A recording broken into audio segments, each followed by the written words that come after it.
All right, welcome to this video. I'm going to show you today how to DIY style, super easy, clean those pesky grout lines. There's some discoloration, especially if you have a light colored grout. You can see up toward the corner there, and I'll show you again in just a minute. So we're going to be DIY cleaning it, and I've got my little helper here, my 7-year-old.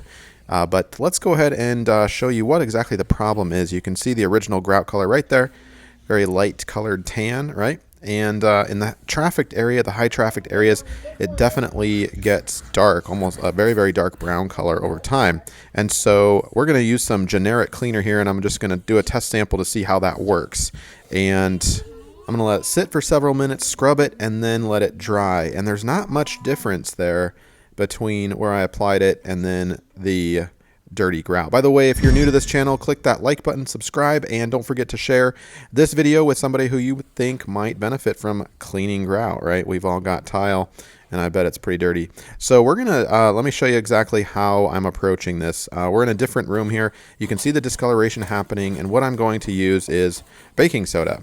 Baking soda is natural. There's lots of good uses for this around the house, so we always have like a little box on hand, and it's safe to use on tile, porcelain tile, and grout, at least in my experiences with it. So what we're going to do here is just take a little bit dry and just put it on. And if you've ever grouted before, it's a similar concept. A little bit goes a long ways because you're just kind of filling in the grout line with it. And I'm going to show you what I'm going to do here in just a minute. For now, we just want to get a nice by the way, this is the test sample, so take note where I'm stopping the baking soda, and we're going to use that as a control because we want to test this first to see if it works before we apply it to, and waste time and energy and product cleaning an entire, tiled area, for example. Next, we're going to take some vinegar, and you got it, vinegar and baking soda. If you haven't picked this up over the years, I mean, maybe it's not that obvious, but they are, when they mix, they create a chemical reaction. You can see it bubbling, fizzing, and whatnot. So we're going to go ahead and apply it. And the vinegar now basically liquefies that baking soda, and it will run, depending if your floor is perfectly level or not. And we've got excess vinegar on the tile to the sides, which is okay. And you can see it starting to fizz and bubble quite a bit. So we are going to let that sit, and it's going to just kind of do its thing. No scrubbing is needed. We're going to let it sit for about 30 minutes or so, and you don't want it to dry completely, right? But you do want it to just sit and let it work its magic.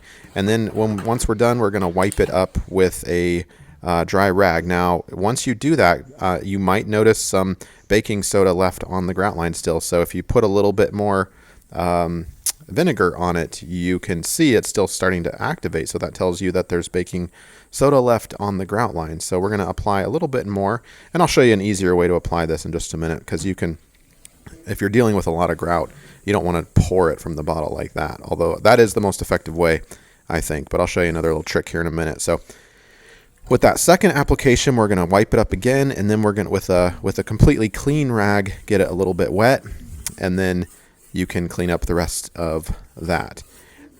And of course, it's going to look dark because it's now wet, right? So we need to wait for this to completely dry before we can compare the test sample with the original uncleaned area to see, does this really work, before we again start wasting our time. And you can see here it's dry. There's the original dirty part to the left, and then that middle line is the clean part. So again, no scrubbing. It automatically took up most. Obviously, I don't know if it's everything or not, but it definitely is looking more true to its original color compared to that darker area. You can see the line right there, just where I kind of stopped the test sample. So that tells me that it is effective. And now we're going to widen this out to another area and enlist my 7-year-old here. Kind of a fun project for her to do. She's got her little teaspoon thing with the baking soda, and very meticulously, great job, sweetie, very meticulously filling that grout line. And you don't need to use too much. This is going on pretty thick here. So kind of like what you saw earlier in the video. And you can sprinkle it on like this. This is what I recommend. Goes pretty quick. And then use your finger to get that excess stuff. Make sure the tile is completely dry. Once it gets wet, that's no fun. And then it should look something like this. Now, I mentioned earlier a little trick. If you've got a little spray bottle, preferably one that doesn't push down, because your finger's going to get real tired real fast. But you could certainly devise some type, find another spray bottle that's comfortable, maybe one with a trigger handle, for example. Or heck, you could even get the one of those pump sprayers, you know, that you use for like your lawn. I wouldn't make sure it's new. Just go buy a new one, right? They're cheap enough. Don't mix. You don't want to mix any chemicals. But this would be another alternative for you besides the this really tired out my finger, and it was just a little easier to just pour it on from the actual bottle, the vinegar bottle itself. So, you know, you'll have to experiment and see what kind of works well for you. But again, you could see it. If it's pasty, you probably need a little more vinegar. You want it to pretty much completely liquefy. So go heavy with it. See it bubbling up there, and let it sit. I would say 15 minutes might not be enough. You might want to just let it sit for 30 minutes. In my experience, that is what worked. When I did a test sample later with only 15 minutes, it didn't work as well. So the longer the better. And again, do a test sample first to make sure you get it right and you don't ruin anything, so you know exactly what you're going to be doing when you widen that out to do a full mudroom, for example, or your entryway, for example.